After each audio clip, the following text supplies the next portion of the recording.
Good afternoon, all of you. Good afternoon, ma'am. Okay, in our previous lecture, we discussed about the pharmacy and therapeutic committee, right? Yes, ma'am. Yes, Okay. ma'am.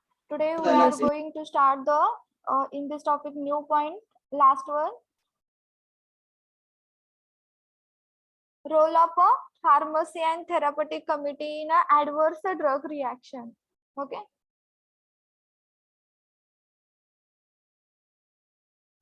Role of pharmacy and therapeutic committee in an adverse drug reaction. First one is pharmacy therapeutic committee must be bear responsibility for detection and prevention of adverse drug reaction. Okay, G PANT committee असते त्यांची responsibility असते की जे काही adverse effect येतील, adverse drug reaction येतील त्याचं detection करणं आणि प्रिव्हेन्शन करणं हा पण त्यांचा रोल असतो. Another second one role is every case of ADR has to be reported by attending physician. Okay, जो काही ऍडव्हर्स ड्रग रिॲक्शन एखादा तुम्ही पेशंटला ड्रग दिला आणि त्याची जर ऍडव्हर्स ड्रग रिॲक्शन येत असेल एखाद्या केसमध्ये किंवा प्रत्येक, तर त्याचा रिपोर्ट काय केला पाहिजे, त्या कमिटीनं रिपोर्ट केला पाहिजे. रिपोर्टेड बाय अटेंडिंग फिजिशियनला त्यानं तो रिपोर्ट केला पाहिजे. Adverse drug reaction reporting form is designed by PANT committee. जो ऍडव्हर्स ड्रग रिॲक्शनचा तो तुम्ही एक फॉर्म बनवायचा, तो कोण डिझाईन करणार, कमिटी डिझाईन करणार. त्या कमिटीनं जर एखादा तुम्हाला ऍडव्हर्स ड्रग रिॲक्शन दिसून आली एखाद्या केसमध्ये, तर PANT कमिटीनं रिपोर्ट करताना एक फॉर्म डिझाईन करायचा. आफ्टर रिपोर्टिंग फॉर्म डिझायनिंग तो तुम्ही फिजिशियन कडे घेऊन जाणार. जेव्हा तुमचा तो फॉर्म डिझाईन होईल, कम्प्लीट होईल, तो फॉर्म डिझाईन झाल्यानंतर त्याच्यामध्ये रिपोर्ट केल्यानंतर तो फॉर्म तुम्ही तो फिजिशियन कडे घेऊन जायचा. Adverse drug reaction report form, then तो फिजिशियन काय करणार, जो तुम्ही रिपोर्ट फॉर्म आहे तुमच्याकडे तो कुणाकडे फॉरवर्ड करणार, forwarded to chairman of pharmacy and therapeutic committee. Then chairman of pharmacy and therapeutic committee forwarded it to the clinical pharmacologist.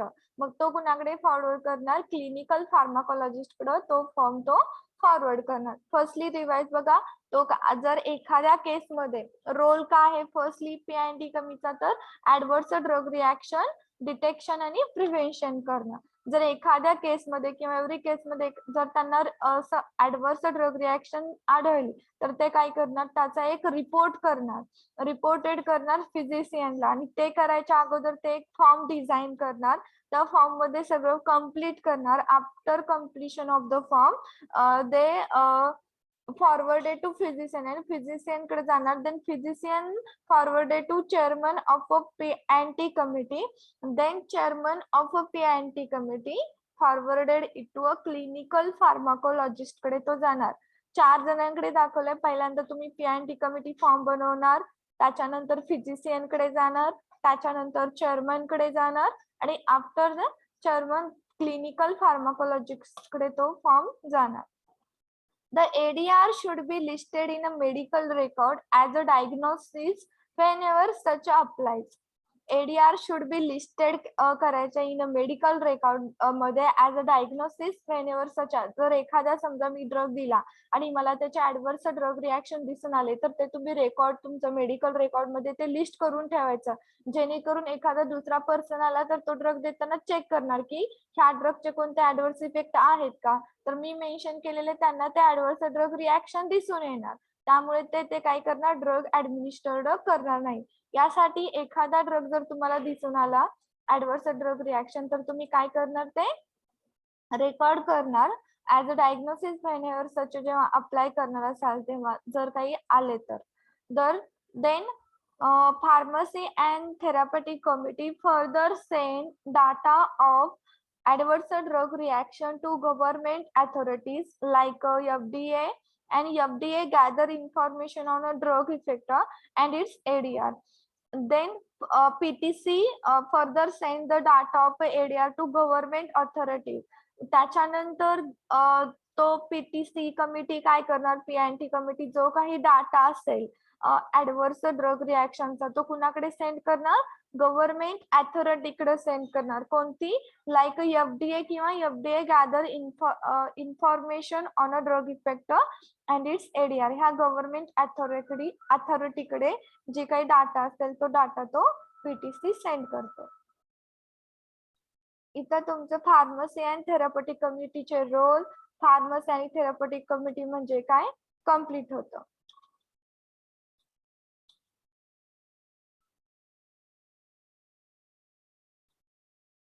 सगळ्यांना हा टॉपिक समजला, pharmacy and therapeutic committee?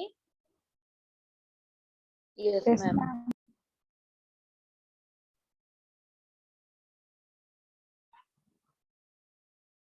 Okay. याच्यामध्ये आपण काय काय पाहिलं, definition, purpose, organisation, scope and function, role in a drug safety, role in a adverse drug reaction, last one emergency drug list जो आहे.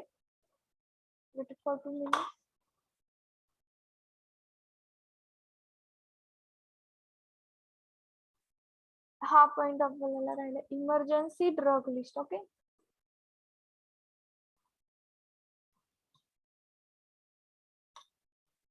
इमर्जन्सी नीड ऑफ PTC आपण पाहिलं, काय गरज आहे, definition, purpose, then composition, classification, then function and scope of PTC, then role of PTC in a drug safety, then role of PTC in a ADR जो आता आपण पॉइंट कव्हर केला.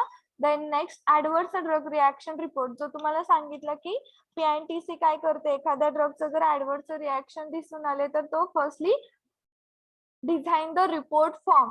Okay. अशा फॉर्मॅट मध्ये तो रिपोर्ट फॉर्म डिझाईन करतात. Name of patient, कोणता drug आहे, नेम ऑफ ड्रग, रिॲक्शन काय दिसून आली तुम्हाला ऍडव्हर्स ड्रग रिॲक्शन, पेशंटचं एज, ओके, जे काही जेंडर असेल gender, weight, daily dose, then date started म्हणजे तुम्ही डोस कधी दिला आणि डोसचा एंड कधी केला ही डेट तिथं मेन्शन करायची. Sources of drug, prescription, otherwise over the counter किंवा अदर जे काय असेल ते सोर्सेस ऑफ ड्रग, अशा प्रकारचा फॉर्मॅट रिपोर्ट फॉर्मचा बनवायचा. आणि तो जो फॉर्म आहे तो कुणाकडे देणार, PNT कमिटी. फर्स्टली कुणाकडे देणार report form, all of you.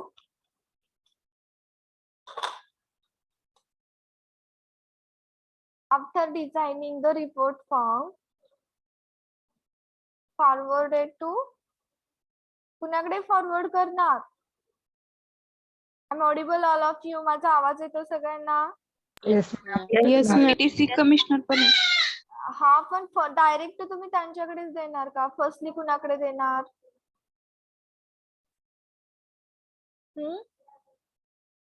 Physician कडे. त्याच्यानंतर फिजिशियन कुणाकडे फॉरवर्ड करणार?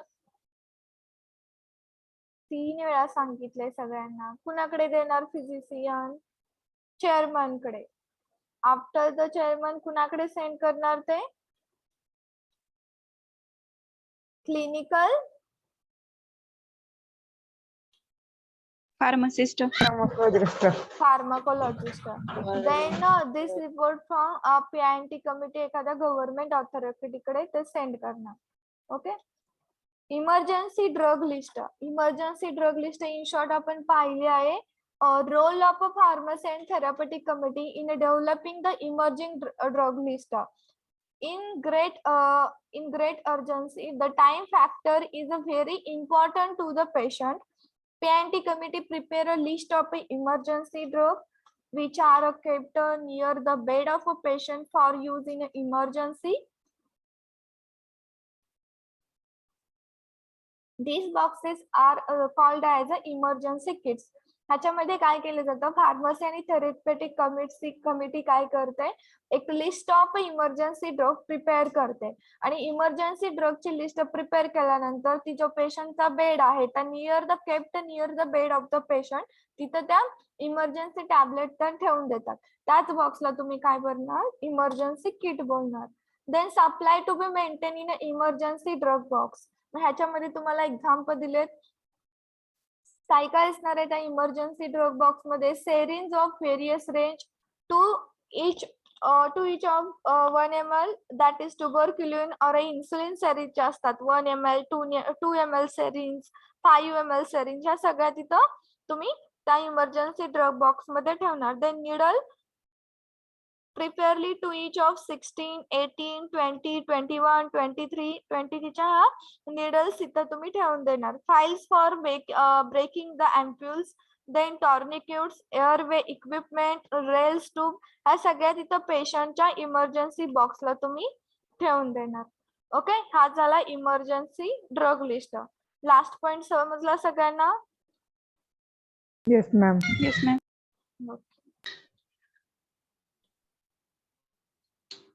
ओके, न्यू टॉपिक स्टार्ट करायचा. हा टॉपिक मध्ये कोणाला काही queries? Any queries? All of you? No, ma'am. No, Okay. ma'am. Okay, now we are going to start the new topic, that is hospital formulary.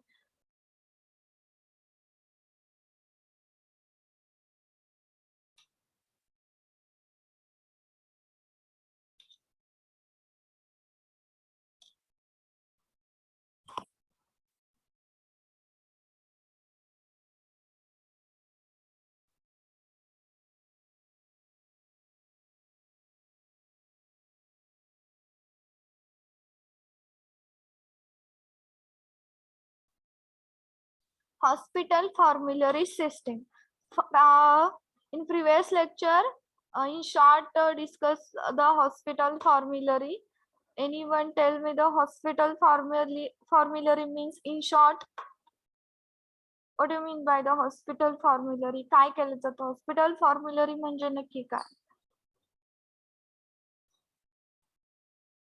Hospital formulary list of drug used in the hospital. Okay, good. त्याच्यामध्ये सगळ्यांना screen visible आहे. त्याच्यामध्ये diagram दाखवले बघा. Preparation and management of hospital formulary. तर याच्यामध्ये तुम्हाला image मध्ये दाखवले हॉस्पिटल फॉर्म्युलरी कोण बनवतं. आपण प्रिव्हियस लेक्चरला कोणता टॉपिक कव्हर केला? कोणता टॉपिक कव्हर केला आता मगाशी? Pharmacy and therapeutic committee. त्याच्यामध्ये आपण Pharmacy and हॉस्पिटल therapeutic. फॉर्म्युलरी पाहिली होती. तर हॉस्पिटल फॉर्म्युलरी सिस्टीम कोण डेव्हलप करतं? कोण डेव्हलप करतं?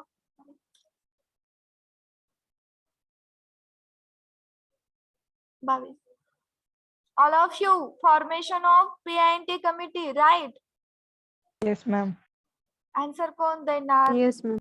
हॉस्पिटल फॉर्म्युलरी सिस्टीम कोण फॉर्मेशन करतं? फार्मसी अँड थेरप्युटिक कमिटी ती हॉस्पिटल फॉर्म्युलरी बनवतं. देन डेव्हलपमेंट आणि हॉस्पिटल फॉर्म्युलरी मध्ये काय केलं जातं? स्टेज सेकंड मध्ये दाखवलं आहे. तुम्हाला एक लिस्ट बनवली. Okay, development of a drug formulary list. Then stage third, development of a drug formulary manual. Then stage 4, maintenance. Okay, हे इन डिटेल आपण बघणार आहोत. In that, content of a chapter. Okay, firstly definition, content, need, difference between national and private HF, hospital formulary, guiding principle of hospital formulary, guiding principle for admission and deletion of a drug.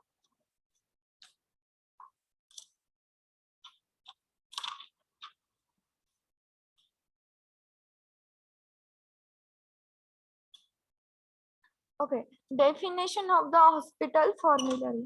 Hospital formulary is a revised compilation of a pharmaceutical preparation and ancillary drug which reflect current clinical judgment of a medical staff of the hospital.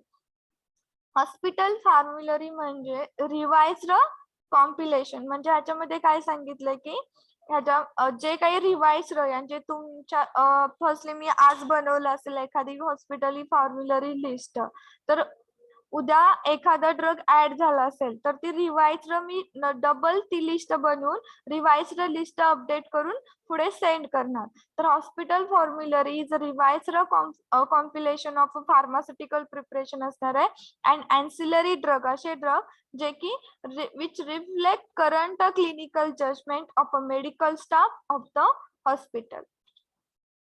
Content of the formulary. आपण hospital फॉर्म्युलरी develop करताना त्याच्यामध्ये कोणते कोणते content असणार आहेत. First one is information of a drug product.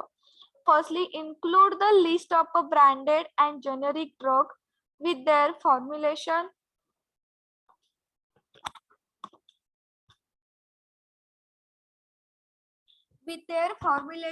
dosage strength, route of administration and cost information. Information of a drug product मध्ये तुम्ही काय करणार तर एखादा ड्रग तुम्ही आता त्या लिस्ट मध्ये मेन्शन करणार तर त्याच्यामध्ये तुम्ही त्या ड्रगचा जेनेरिक ड्रग असेल तर जेनेरिक नेम जे आहे ते तुम्ही मेन्शन करणार. ब्रँड कोणता आहे.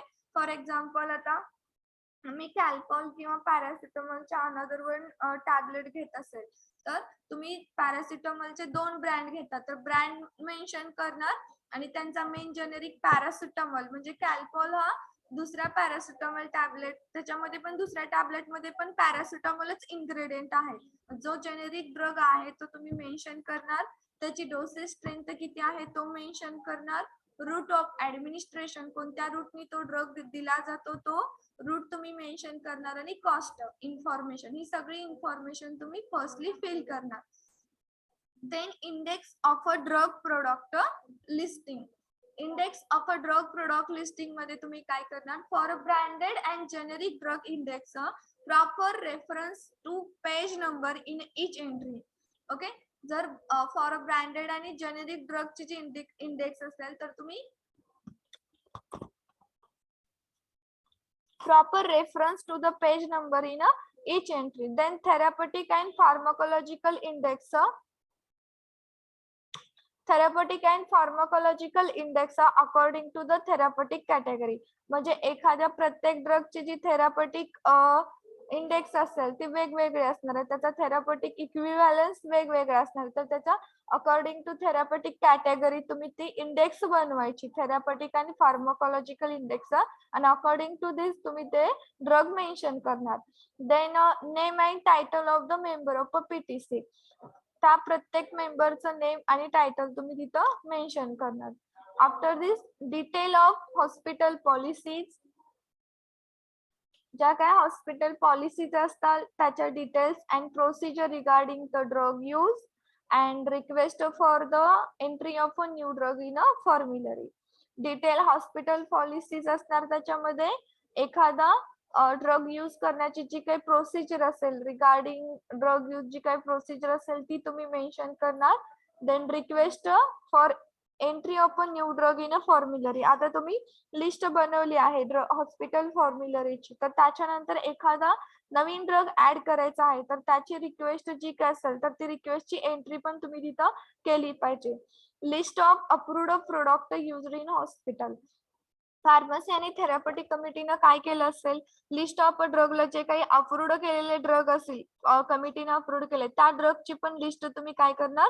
List of approved product used in hospital. जे काय अप्रूव्ड प्रोडक्टची लिस्ट असेल तेच तुम्ही हॉस्पिटलमध्ये यूज करणार. Prescription writing important section for a young physician. Okay. Seventh one appendix मध्ये तुम्हाला सांगितलंय नॉर्मोग्राम of a body weight, height, BP, posological table, list of a atom from CSS, list of a poison and their antidote, list of a emergency drug, tablet of a DI, ADR report, pharmacokinetic dosing and monitoring information, metric conversion scale and tablet. याच्यामध्ये तुम्हाला सांगितलं की जे काही नॉर्मोग्राम्स असतील body weight height ते mention करणं. Then पोसोलॉजिकल table असणार. लिस्ट ऑफ असे item from CSS, list of poison असतील किंवा एखाद्या अँटीडोट असतील त्याची लिस्ट तुम्ही सेपरेट बनवणार. इमर्जन्सी ड्रगची लिस्ट जे DI मध्ये टॅबलेट्स ऑफ DI असेल त्या लिस्ट, ADR रिपोर्ट असेल तुमचा किंवा फार्माकोकायनेटिक डोसेस आणि मॉनिटरिंग इन्फॉर्मेशन असेल ती मेन्शन करणार. Metric, conversion scale and tablet. Content of the formulary मध्ये आपण काय काय पाहिलं. फर्स्टली आपण त्या ड्रगची पूर्ण इन्फॉर्मेशन मेन्शन करणार. ओके, इन्फॉर्मेशन मध्ये तुम्हाला सांगितलं त्याचं ब्रँड, जेनेरिक नेम, डोसेजची स्ट्रेंथ, कोणत्या रूटने ऍडमिनिस्ट्रेशन करणार आणि cost. Then drug product listing. Okay, therapeutic index आणि जेनेरिक इंडेक्स बनवून तुम्ही ते लिस्टेड करणार. देन मेंबर, पीटीसी चे मेंबर लिस्टेड करणार. After this procedure regarding the drug use and request entry to the new drug formulary. Then list of approved product used in hospital. जे काय approved product असतील ते hospital मध्ये use केले जातील. And prescription writing हे एक इम्पॉर्टंट सेक्शन आहे यंग फिजिशियन साठी, हा आपण राईट करणार. अपेंडिक्स मध्ये आपण व्हेरियस पॅरामीटर पाहिले. Normograms, body weight, posological table, list of item from CSS, list of a poison and their antidote, then list of a emergency drug, table of a DI, IDR report, pharmacokinetic dosing, monitoring information, metric conversion scale and table.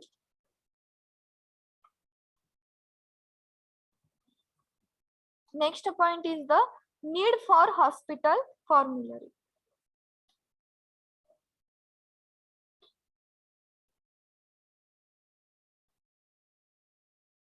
In that first, the increasing the number of a new drug manufactured and marketed by a drug companies. ह्याच्यामध्ये तुम्हाला firstly सांगितलं की hospital फॉर्म्युलरीचा use काय असणार आहे.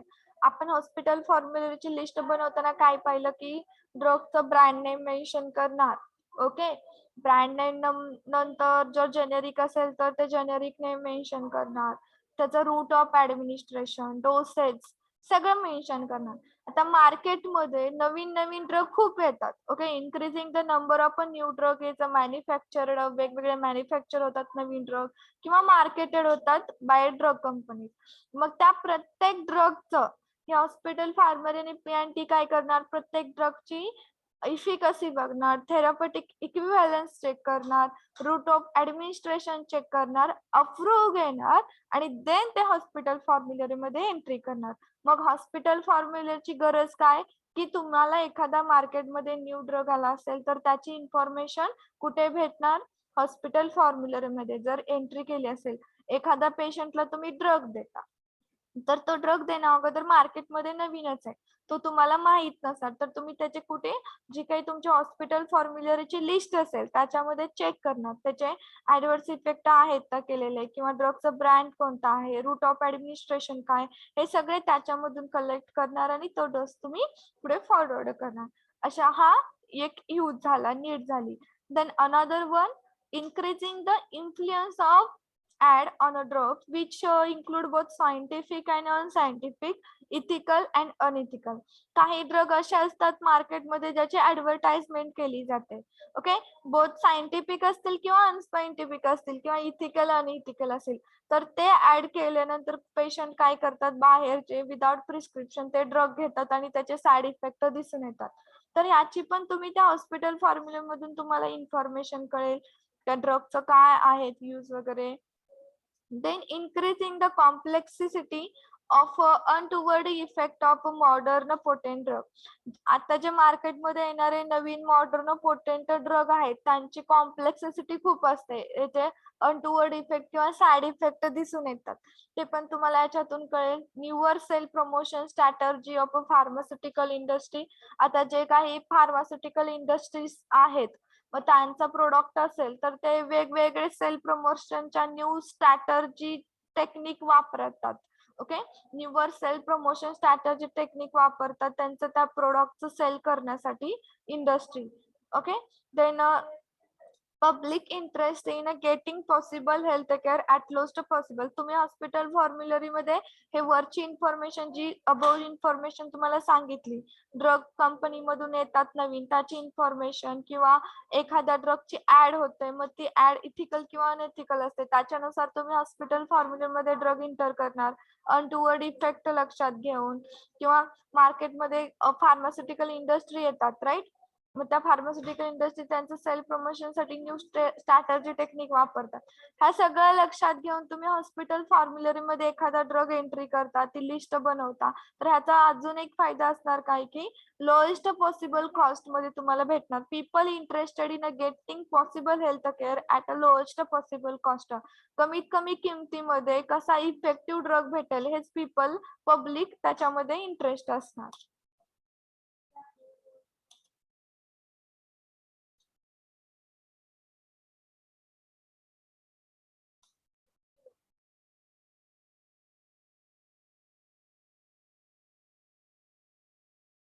Last point is guiding principle for a preparation of hospital formulary. आणि ह्याच्यामध्ये principle सांगितलंय, guiding principle for a preparation of hospital formulary. First one is the medical staff of hospital. The medical staff of the hospital shall appoint the pharmacy and therapeutic committee and outline its scope, purpose, organization and function. Pharmacy आणि थेरapeutic committee in short मी तुम्हाला सांगितलं की pharmacy आणि थेरapeutic committee मध्ये काय, तो जी काही तुमची फार्मसी असेल, मेडिकल स्टाफ आणि हॉस्पिटल, तो ते दोन्ही मिळून काय अपॉइंट करतात, फार्मसी आणि थेरapeutic कमिटी. त्याच्यापासून तुम्हाला स्कोप, पर्पज, ऑर्गनायझेशन आणि फंक्शन हे सगळे समजणार. Then hospital formulary system will be sponsored by medical staff based upon recommendation of a P&T committee. मी तुम्हाला आधीच सांगितलं होतं की हॉस्पिटल फॉर्म्युलरी सिस्टीम कोण स्पॉन्सर्ड करतं, तर P&T कमिटी. तर formulary system will be sponsored by कुणा through, medical staff based upon कुणाच्या रिकमेंडेशननी, कुणी सांगितल्यावरती, तर फार्मसी आणि थेरapeutic कमिटीनी सांगितल्यानंतर हॉस्पिटल फॉर्म्युलरी सिस्टीम काय केली जाते, स्पॉन्सर्ड केली जाते. The medical staff shall adopt the written policy and procedure of the formulary system. जेव्हा फॉर्म्युलरी सिस्टीम स्पॉन्सर करतात तेव्हा मेडिकल स्टाफनी काय केलं पाहिजे, त्याच्या रिटर्न पॉलिसी किंवा ज्या काही प्रोसिजर असतील त्या सगळ्या रिटर्न मध्ये अडॉप्ट केला पाहिजे त्याच्या अगोदर.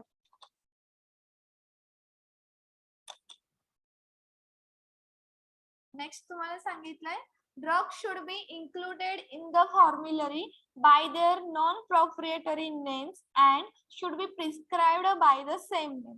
एखादा ड्रग तुम्ही त्या हॉस्पिटल फॉर्म्युलरी लिस्ट मध्ये इन्क्लूड करत असाल तर तुम्ही तो त्याच्या नॉन प्रोप्रिएटरी नेमने इन्क्लूड करणार. फॉर एक्झाम्पल पॅरासिटामॉलचे 2 ब्रँड सांगा. एनीवन 2 ब्रँड पॅरासिटामॉलचे सांगा, 2 ब्रँड कोणते तरी. All of you. पॅरासिटामॉलच्या 2 टॅबलेट सांगा, brand name. Calpol another one माहित आहे का कुणाला? वॅक्सिनच्या वेळेस कोणती टॅबलेट दिली तुम्हाला? कॅल्पोल दिली. Another one Dolo 650 right. आहे का टॅबलेट ही? All of you. Dolo 500. Okay. हे दोन्ही ब्रँड मध्ये इन्ग्रेडियंट कोणता सेम आहे, म्हणजे कोणता इन्ग्रेडियंट आहे याच्यामध्ये? पॅरासिटामॉल.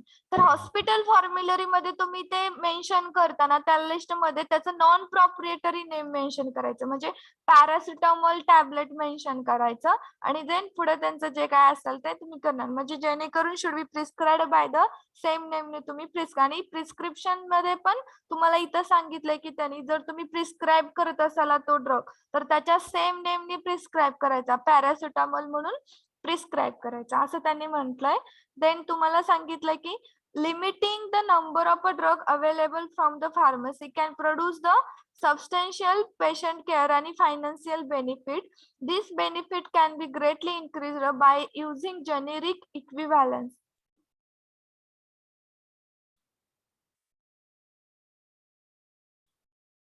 आता आपल्या फार्मसीमध्ये वेगवेगळे न्यूमरस ड्रग अवेलेबल असतात. जसे तुम्ही पॅरासिटामॉलचे पाहिले वेगवेगळे ब्रँड्स अवेलेबल असतात. ओके.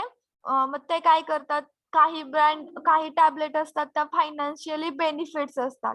मग this benefits can be greatly increase by using generic equivalent. मग ते जे बेनिफिट आहे ते कसं वाढवणार तुम्ही, तर जेनेरिक इक्विव्हॅलंट टॅबलेट यूज करून तुम्ही ते बेनिफिट वाढवणार. फॉर एक्झाम्पल आता जेनेरिक इक्विव्हॅलंट म्हणजे काय, तर drug containing identical active compound. जसं तुम्ही आता सांगितलं की कॅल्पॉल आणि डोलो मध्ये दोन्हीमध्ये एक ऍक्टिव्ह कंपाऊंड आहे. कोणता आहे?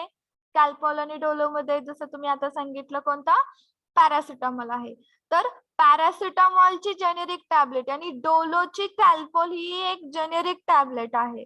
ओके, ह्या दोन्ही जेनेरिक टॅबलेट आहेत कारण दोन्ही मध्ये एकच ऍक्टिव्ह कंपाऊंड आहे. किंवा दुसरं अनदर एक्झाम्पल घ्या, 2 ब्रँड्स ऑफ टेट्रासायक्लिन. टेट्रासायक्लिनचे 2 ब्रँड घेतले, दोन्ही मध्ये एकच ऍक्टिव्ह कंपाऊंड आहे टेट्रासायक्लिन, म्हणजे ती जेनेरिक इक्विव्हॅलंट टॅबलेट आहे.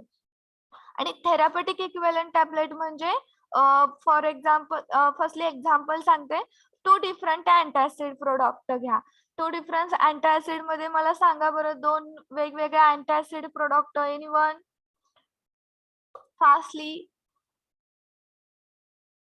ओमी टॅबलेट मध्ये इन्ग्रेडियंट कोणता असतो?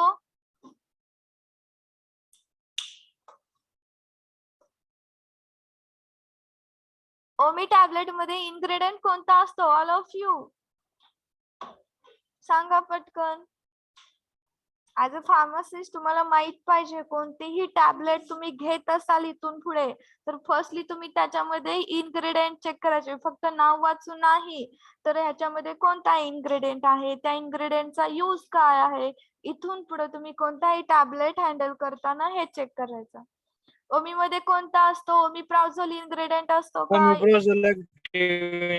Okay, good. अँड देन रेनिफॉल मध्ये कोणता असतो? रेनिफॉल पण कोणता असतो सांगू शकाल का? किंवा दुसरी अनदर वन टॅबलेट सांगा अँटासिडची ओमी सोडून. रॅनिटिडिन मध्ये कोणता असतो? तर रॅनिटिडिन मध्ये पण ओमिप्राझोलच असतो? नाही. ह्या दोन्ही मध्ये वेगळे, रॅनिटिडिन मध्ये एक इन्ग्रेडियंट असणार रॅनिटिडिन आणि ओमी मध्ये ओमिप्राझोल असणार. मला सांगा ह्या दोन्ही प्रोडक्टचे ब्रँड नेम वेगळे, दोन्ही मधला ऍक्टिव्ह कंपाऊंड सेम आहे का? Yes or no? Yes ma'am, same. अरे अहो सेम कसं असेल? मी ओमिप्राझोल घेतली, ओमिप्राझोल मध्ये सॉरी ओमी घेतली, ओमी मध्ये ओमिप्राझोल इन्ग्रेडियंट आहे. रॅनिटिडिन मध्ये ओमिप्राझोल आहे का? मेन इन्ग्रेडियंट कोणता आहे? रॅनिटिडिन आहे.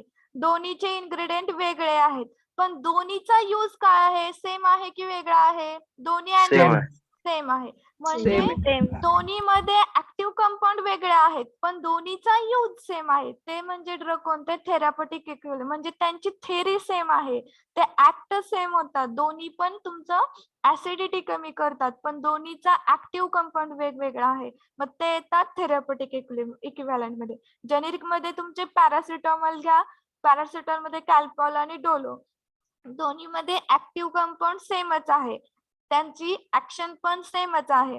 पण थेरापेटिक इक्विव्हॅलंट मध्ये काय तर ते ऍक्शन सेम दाखवतात पण त्यांचा जो मेन ड्रग आहे तो ऍक्टिव्ह कंपाऊंड आहे तो वेगवेगळा असणार आहे. अनदर एक्झाम्पल एक सांगते तुम्हाला therapeutic इक्विव्हॅलंटचं, अनाल्जेसिकचं.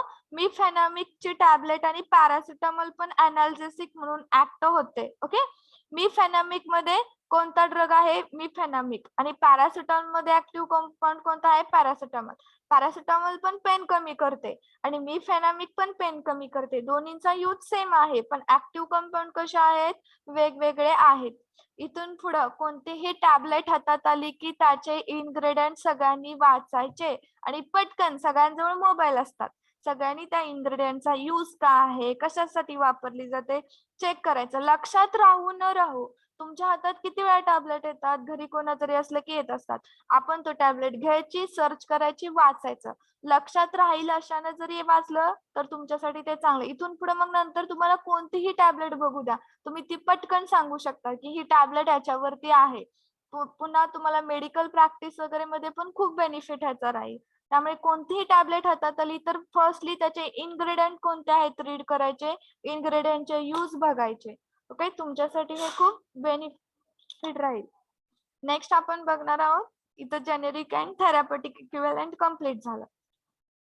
Next, the management of the hospital shall inform all the medical and nursing staff about the existence of formulary system, procedure of the operation of the system and any changes in those preparation. तर मॅनेजमेंटने hospital formulary list बनवली तर त्याने ती list आहे अशी त्यांच्याजवळ ठेवून द्यायची नाही, ती त्यांच्या मेडिकल स्टाफकडे फॉलो करायची, पुढे त्यांना इन्फॉर्म करायचे ह्या हॉस्पिटल फॉर्म्युलरी लिस्ट बद्दल. नर्सिंग स्टाफ असेल त्यांना तुम्ही सांगणार आणि अबाउट द जो काही एक्झिस्टन्स असेल त्यांना तुम्ही सगळी प्रोसिजर, जे काही तुमचं procedure of the operation of the system असेल किंवा एखादा ड्रग तुम्ही त्याच्यामध्ये ऍड करता, काही चेंजेस करत असाल तर ही सगळ्या तुमच्या हॉस्पिटल मधल्या स्टाफला तुम्ही तो प्रोव्हाइड करायचा. आणि कॉपीज, एक जी कॉपी असेल, copies of the formulary must be readily available at all time.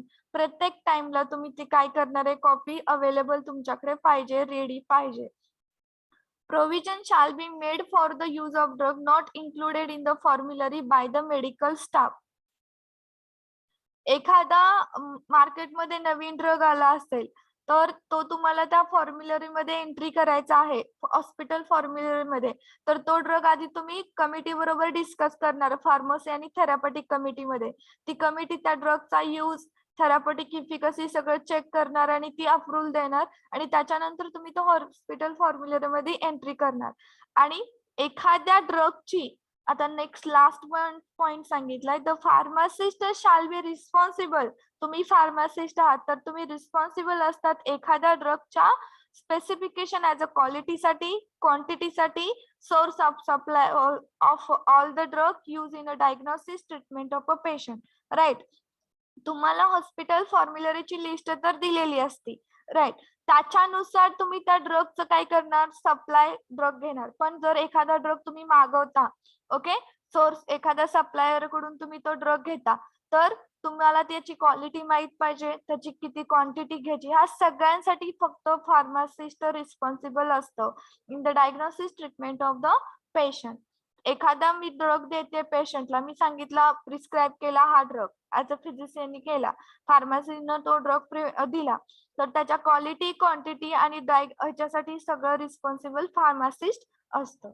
इथं तुमचे पॉइंट कव्हर होतात हॉस्पिटल फॉर्म्युलरीचे. रिमेनिंग पॉइंट आपण नेक्स्ट लेक्चर मध्ये कव्हर करू.